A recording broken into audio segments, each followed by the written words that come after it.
Manual injection के द्वारा inject किया जाता है। अब रही बात कि ये जो कॉन्ट्रास्ट एजेंट इंजेक्ट किया जाएगा उसका एक्सपर्ट होना चाहिए, या आप अगर ट्रेंड हैं, आपको अच्छे से अगर इंजेक्शन देने आता है तो आप खुद से इंजेक्शन देकर और जो कॉन्ट्रास्ट एजेंट है उसके वेन में इंजेक्ट करेंगे, डालेंगे।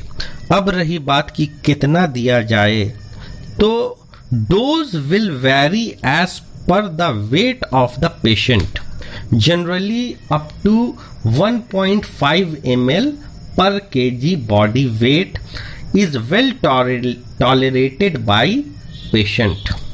डोज कितना दिया जाता है? 1.5 ml पर kg, यानी कि 1.5 ml 1 kg पर। तो उसी से हम चेक कर लेंगे कि वजन कितना है पेशेंट का, है ना। 1.5 ml 1 kg पर दिया जाएगा, ठीक है।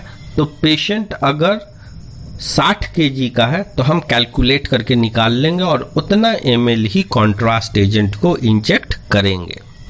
जब एक बार कॉन्ट्रास्ट एजेंट को इंजेक्ट कर दिया जाता है, अब कॉन्ट्रास्ट एजेंट को नॉन आयोनिक टाइप के water soluble iodinated contrast agent को दिया जाता है ना।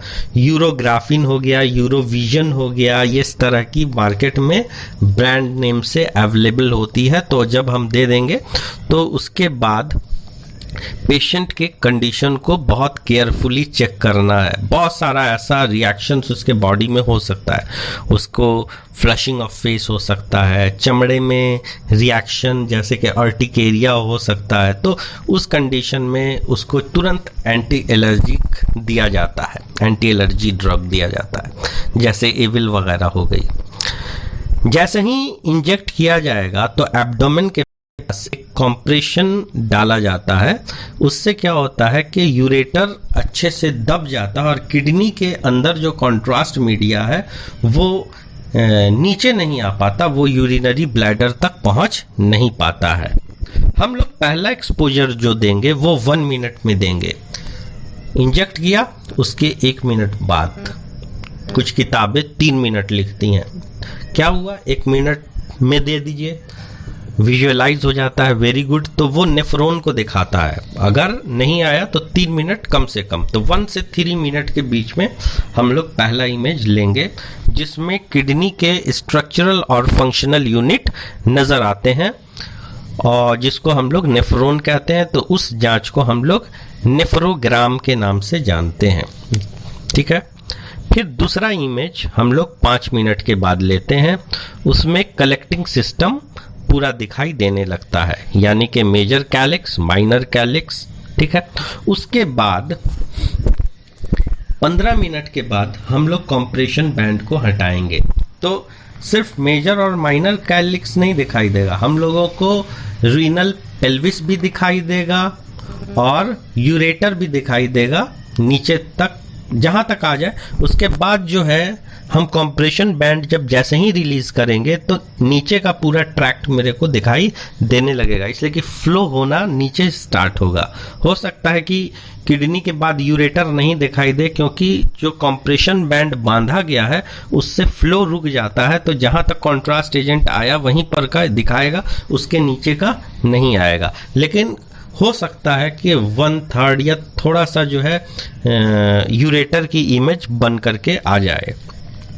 15 मिनट के बाद जब हम कंप्रेशन बैंड को रिलीज करेंगे तो यूरेटर क्लियरली दिखाई देगा और उसके बाद वो वहां से यूरिनरी ब्लैडर में सारा आके कलेक्ट होगा।